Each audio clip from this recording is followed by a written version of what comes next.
যুবকেরা বলতেছে সুন্দর নারী দেখলে পরে আমার দিল দেওয়ানা করে ওলে ওলে ওলে ওলে। আবার অনেক মেয়েরা দেখবেন বুড়ি বয়সে বোরকা পরে, বুড়ি বয়সে বোরকা পড়ছে। কে দাদি বোরকা পড়ছেন কেন? মরা লাগবি ভাই। ওই দাদির কাছে লাতনি আছে, ওর আর বোরকা নেই, ওর অন্যা গলার মাপলা হয়ে গেছে। এই গলার মাপলা হয়ে মাঝখান দিয়ে অন্যা থসে, দুই দিকে খালি লাইট বের হয়ে আছে। আর আমাকে যুবকেরা বলতেছে সুন্দর নারী দেখলে পরে আমার দিল দেওয়ানা করে ওলে ওলে ওলে ওলে। আপনারা বলেন 50 বছর আমের গাছের গোড়ার যদি কেউ বেড়া দেয়, জিজ্ঞেস করতেছে বেড়া কেন দিলি? ওই গরু ছাগল যেন না খায়। আরে 50 বছর আমের গাছের দিকে গরু ছাগল ঘৃণা করেও তাকাবি না, জোরে কোন কথা ঠিক কিনা? বেড়া যদি দিবার চাষ ওই যে লকা পাতা বাড়াছে, ওই ছোট গাছত বেড়া দে। বুড়ির গাঁত বোরকা দিয়ে লাভ নাই, একটা বুড়া পর্যন্ত বুড়ির দিকে তাকাবি না, জোরে কোন কথা ঠিক কিনা? বোরকা যদি দিবার চাষ ওদের লকা, ওদের লকা ওই পরিমণির গাঁত বোরকা দেওয়া লাগবে। জোরে বলেন কথা, কথা কন না কে? এখন সাবানা বোরকা পরে, সাবানা দেখতেছি আমি বুড়ি হয়ে গেছি। আমার এলাকার এক সুদেরু বুড়ে বয়সে এসে বলতেছে আল্লাহ আমি আর সুদ খামো না। আর এক শালা ঘুষের চাকরি করছে, চাকরি যখন চলে গেছে তখন বলতেছে আল্লাহ আমি আর ঘুষ খামো না। দুই কান্দে দিয়ে ফেরেশতাকে আল্লাহ মানুষ না শয়তান। যখন ঘুষ খাওয়ার চাকরি আসলো তখন শালা তৌবা করেনি, এখন চাকরি নাই আর তৌবা করতেছে। তার মানে যখন বুড়া হয়ে গেছে হাঁটতে পারে না তখন তো আল্লাহ আমি আর চুরি করবো না, আল্লাহ আমি আর চুরি করবো না। আল্লাহ কিছু পারবো? যখন পারবি না তখন তৌবা করবি। এই তৌবা করা হলো আল্লাহর সাথে ঠাট্টা করা, তোর কথা ঠিক না? বলেন তো রাস্তার লোক আর মাহফিলের ভিতরের লোক দুটো সমান? দুটো সমান? মুরগির তলের ডিম আর সাইডের ডিম দুটো সমান? 12 ডিম দিছে, 10 ডিমের বাচ্চা হচ্ছে। মুরগি এলাকায় খেরে ডিম দিলাম 12টা, বাচ্চা হলো 10টা, ডিম দিলাম 12টা, বাচ্চা হলো 10টা। কারণ কি? তখন একজন বুদ্ধিজীবী বলতেছে এই 10টা ডিম মুরগির নিচে ছিল রে, উষুম পায়ে বাচ্চা আছে, আর এই 2টা ডিম খালি সাইড মারছে, সাইড, খালি সাইড। তো সাইড মারা ডিম কি সিদ্ধ হবে? ওকে ভেজা খাওয়া যাবে? ওই কাইজারে ওই পচে গেছে। যারা সাইডে আছে এরা কাইজিয়া ডিম, জোরে কোন কথা ঠিক না? মুরগির তলে থাকো, খামেরা তলে দাঁড়া। সুবহানাল্লাহ বলেন। আমার মায়েরা খালি টাক লাগা কথাগুলো শুনতেছে, আর আপনারা চিন্তা করতেছেন কি? একটু মনোযোগ দিয়ে শুনতে হবে ভাই। বুকের মধ্যে স্বামীকে নিয়ে বলে স্বামী গো আল্লাহ আমার দোয়া কবুল করছেন।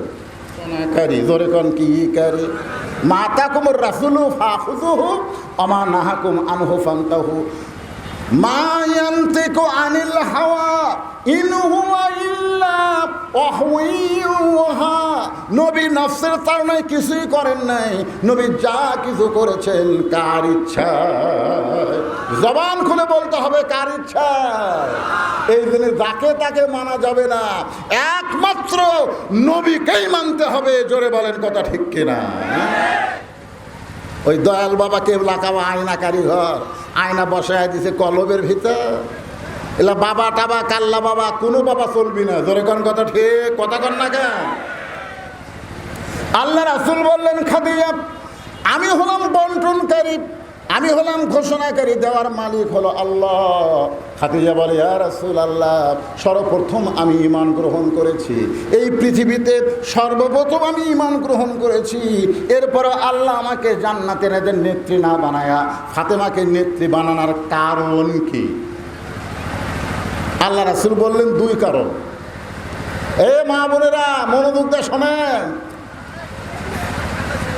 স্বামী যদি ডাকে, সময় নাই, বহু কাম আছে। আল্লাহ রাসূল বলেছেন স্বামী যখন কোনো বিবিকে ডাক দিবে, শুধুমাত্র ফরজ ইবাদত ছাড়া নফল নামাজের মধ্যে থাকলেও নিয়ত ভাঙ্গে স্বামীর ডাকের উত্তর দেওয়া লাগবে। ধরে কোন কথা ঠিক? হায় হায় রে, চিনি না স্বামী কি, বুঝি না। আমার মায়েরা যারা শুনতেছেন মনোযোগ দিয়ে শোনেন। আল্লাহ রাসূল বলেন, খাদিজা, দুইটা কারণে আল্লাহ আপনাকে জান্নাতের নেত্রী না বানায়া ফাতেমাকে জান্নাতি নারীদের নেত্রী বানাইছে। খাদিজা বলে, হুজুর কারণগুলো কি? আল্লাহ রাসূল বলেন, 1 নম্বর কারণ, ও খাদিজা, আপনি কত বছর বয়সে ঈমান গ্রহণ করছেন? খাদিজা বলতে যে হুজুর 55 বছর বয়সে। কত বছর? আল্লাহ রাসূল বলে, খাদিজা, ঈমান গ্রহণ করার আগে আপনি কি ছিলেন? খাদিজা বলে, হুজুর আমি কাফের ছিলাম। রাসূল বলে, খাদিজা, আপনার হায়াতের 55 বছর আপনি কাফের ছিলেন। আর ফাতেমা কত বছর কাফের ছিল? খাদিজা বলতেছে, জান্নাতি জান্নাতি, আমার ফাতেমা জন্মসূত্রে জান্নাতি হয়ে জন্মেছে। এখন আপনি বলেন খাদিজা, 1 নম্বরে কে জিতলো? খাদিজা বলতেছে, 1 নম্বরে তো আমি ঠকে গেলাম। আল্লাহ রাসূল বলে, ও খাদিজা, 2 নম্বর কারণ হলো আপনার মুখের সাইজ, আপনার নাকের সাইজ, আপনার চোখের সাইজ, আপনার গায়ের রং। এটা দুনিয়ার কত পুরুষ মানুষ দেখেছে, আপনি কি হিসাব করে বলতে পারবেন আপনার নাকটা কেমন, আপনার চোখ কেমন, আপনার গায়ের রং কেমন, আপনার চেহারা কেমন? এটা দুনিয়ার কত পুরুষ মানুষ দেখেছে, আপনি কি হিসাব দিবার পারবেন? খাদিজা বলে, রাসূলুল্লাহ, 40 বছর বয়সে আমি যখন আপনাকে স্বামী হিসাবে স্বীকার করলাম, ওই সময় মক্কার সবচাইতে ধনবতী রমণী আমি ছিলাম। এই ধনবতী রমণী হওয়ার কারণ হলো আমার অনেকগুলো ব্যবসা বাণিজ্য ছিল। এই ব্যবসা বাণিজ্য চালাতে গিয়ে হাজার হাজার পুরুষের সঙ্গে আমার দেখা সাক্ষাৎ হয়েছে। আমার নাকের সাইজ, আমার মুখের সাইজ, আমার গায়ের রং দুনিয়ার বহু পুরুষ বলতে পারে। রাসূল কান্দের বলে, খাদিজা, এখন বলেন ফাতেমার নাকের সাইজ কেমন, ফাতেমার গায়ের রং কেমন, ফাতেমার চেহারা কেমন? এটা দুনিয়ার কত পুরুষ বলতে পারে। খাদিজা কান্দের বলে, হুজুর গো, আমার ফাতেমা জন্মের সময় পর্দা নিয়ে জন্মগ্রহণ করেছে। রাসূল বলে, খাদিজা, আপনি ফাতেমার জন্মের সময় পর্দার কথা বলতে পারেন, কিন্তু ফাতেমা পর্দার মধ্যেই বড় হবে। এমনকি ফাতেমা পর্দার ভিতরে দুনিয়া থেকে বিদায় নিবে। গভীর রাত্রে হযরত আলীকে ফাতেমা ডাকতেছেন। আলী যখন কাছে গেছে, স্বামীর বুকের মধ্যে মুখ লুকিয়ে বলতেছে, স্বামী গো, স্বামী, আল্লাহ আমার দোয়া কবুল করছে। কি হয়েছে এদিকে? কি হয়েছে রে বাবা? কি সমস্যা হচ্ছে? কিছু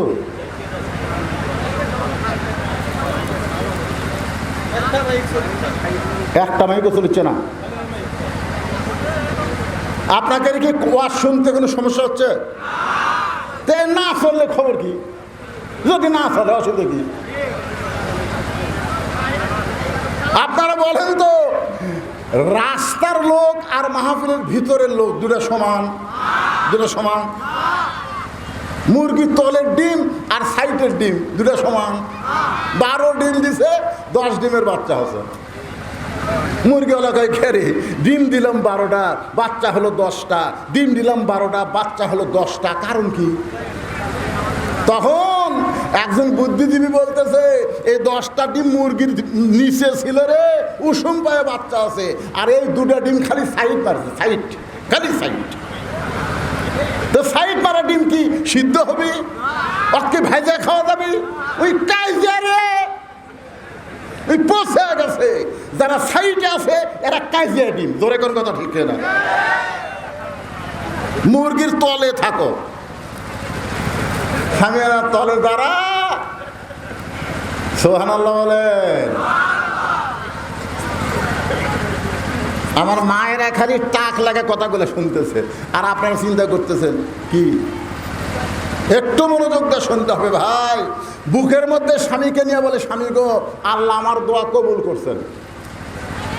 আলী খালি মুচকে মুচকে হাসে। ফাতেমা বলে, হাসেন কেন? বলে, দোয়া কবুল করা তো খুশির কারণ। আপনারা বলেন তো, আমরা এতদিন ধরে দোয়া করছি, আল্লাহ আল্লাহ স্বৈরাচারীর পতন দাও, আল্লাহ সাইদি হুজুরকে মুক্তি দাও, আল্লাহ আমাকে দোয়া কাম হাসা, কাম হাসা।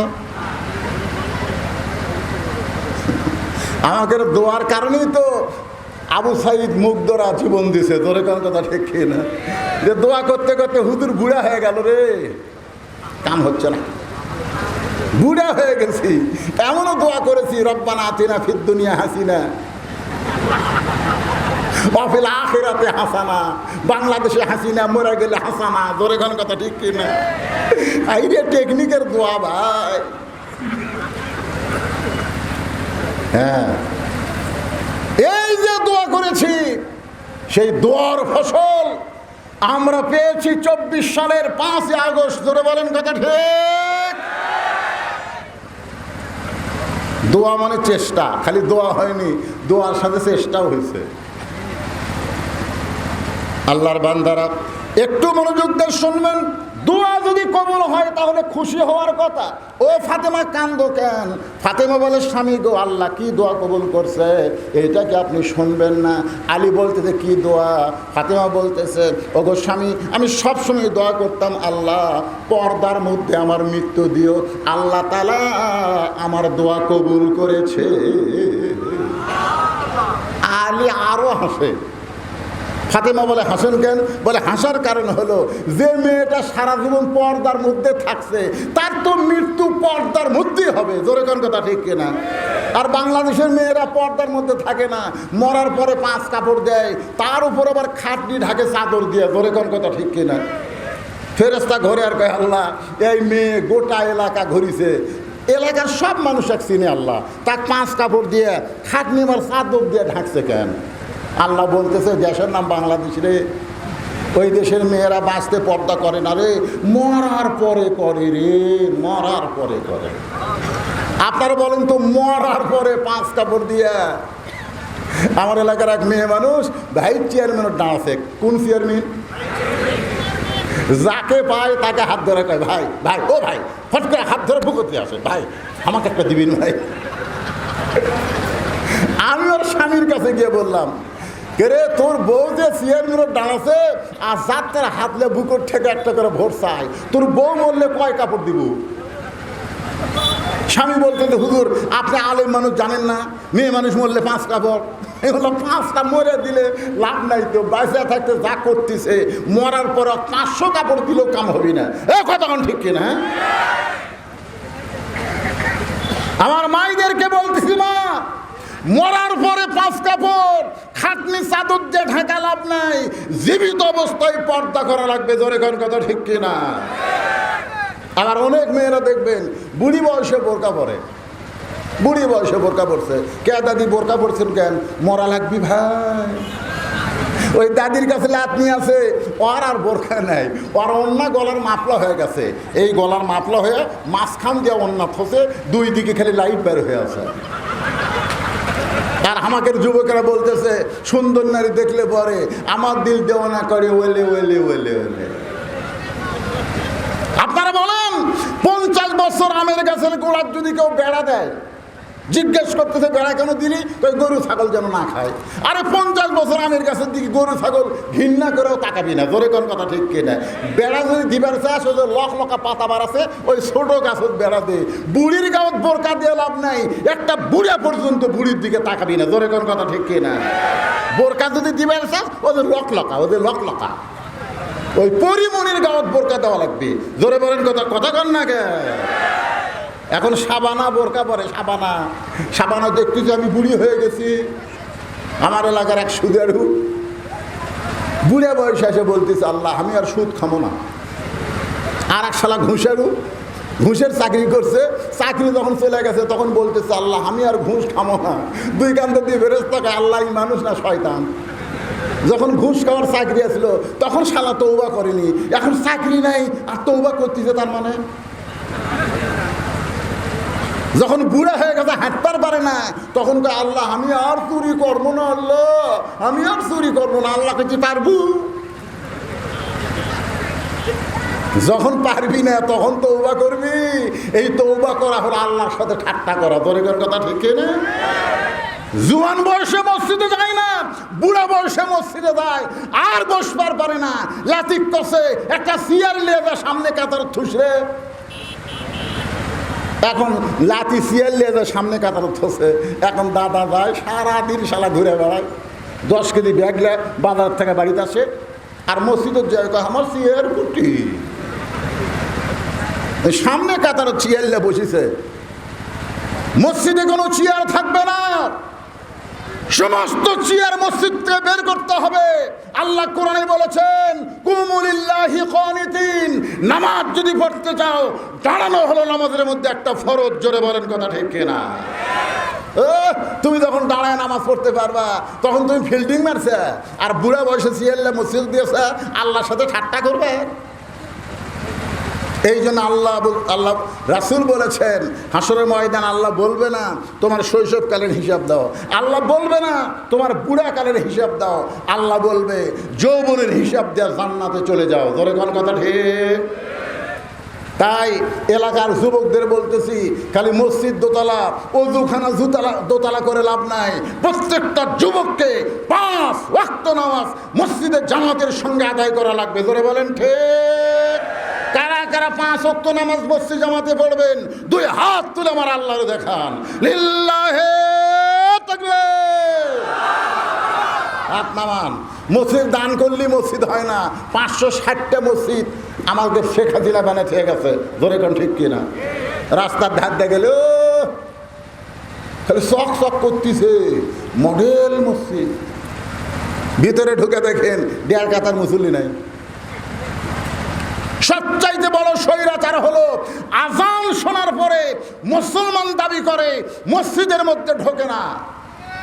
যেদিন কোরআন দিয়ে বাংলাদেশ চলবে সেদিন পুলিশদেরকে বলা হবে চোর ডাকাত ধরার দরকার নাই, আজান হওয়ার পরে যারা মসজিদের মধ্যে ঢুকবে না মুসলমান দাবি করে ওদের পাছার কাপড় খুলে 5টা করে বাড়ি বসাও। ধরে কোন কথা ঠিক কিনা?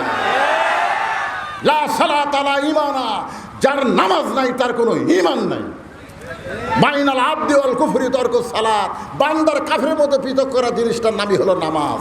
এই জন্য নামাজ কায়েমের বিল সর্বপ্রথম পাশ হবে আল্লাযীনা মাক্কান্নাহুম ফিল আরদ। যখন মুসলমানের কেউ কোরআনের কেউ ক্ষমতার চেয়ার পাবে 1 নম্বর দায়িত্ব হলো আকামুস সালাত, নামাজ কায়েম করা লাগবে। ধরে কোন কথা ঠিক কিনা? নামাজ যদি কায়েম হয়, ইন্না সালাতা তানহা আনিল ফাহশাই ওয়াল মুনকার, একমাত্র নামাজই পারে মানুষকে যাবতীয় ফাহিশা এবং খারাপি থেকে বাঁচায় দিতে। সবচাইতে বড় বিপদ হলো মুসলমান দাবি করার পরেও নামাজ পড়ে না। ইন্না লিল্লাহি ওয়া ইন্না ইলাইহি রাজিউন। আলী বলতেছে সারা জীবন তুমি পর্দার মধ্যে ছিলা, পর্দার মধ্যে মৃত্যুবরণ করবে, এই দোয়া আল্লাহ কবুল করেছে, তাহলে কান্দার কারণ কি? ফাতেমা বলে স্বামী গো কবে মৃত্যু হবে এটা কি আপনি শুনবেন না? আলী বলে ফাতেমা মৃত্যুর খবর কেউ বলতে পারবে না, কে কখন মরবে এটা একমাত্র কে জানে? আরো জোরে। ফাতেমা বলতেছে আল্লাহ যদি কাউকে জানায়।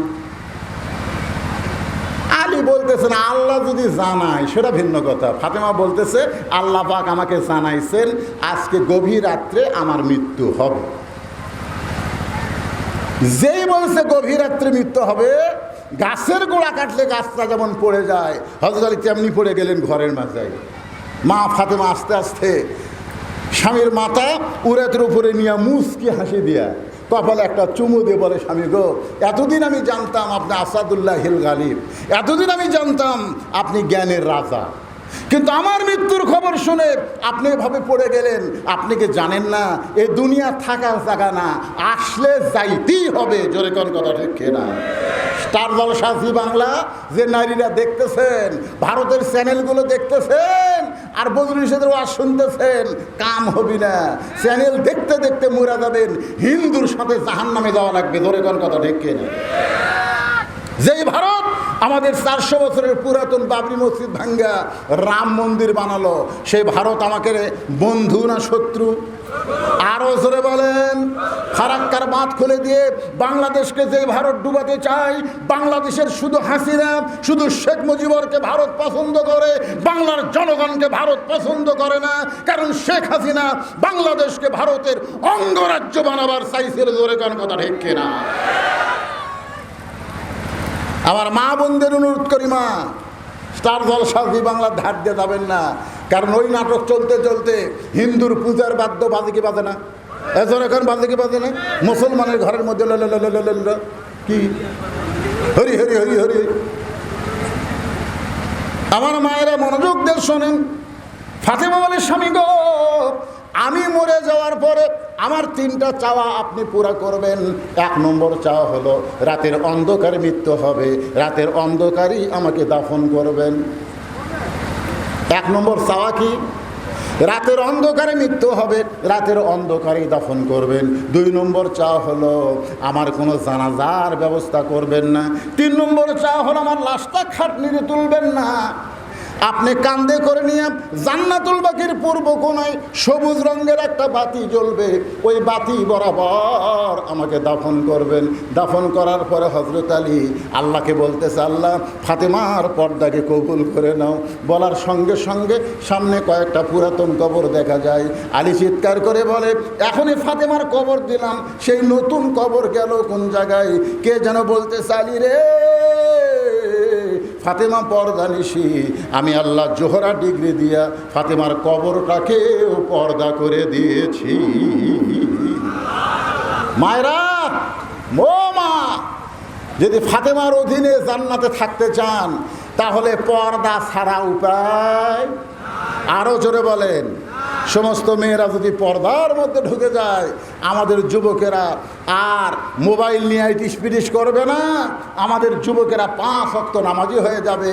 সবচাইতে বড় বিপদ হলো যুবকেরা নষ্ট হওয়া, নারীরা বেপর্দা হওয়া। ধরে বলেন কথা ঠিক? মানুষ মরে গেলে আমরা বলি ইন্না লিল্লাহি ওয়া ইন্না ইলাইহি রাজিউন, এটা মানুষ মরার পরে পড়ার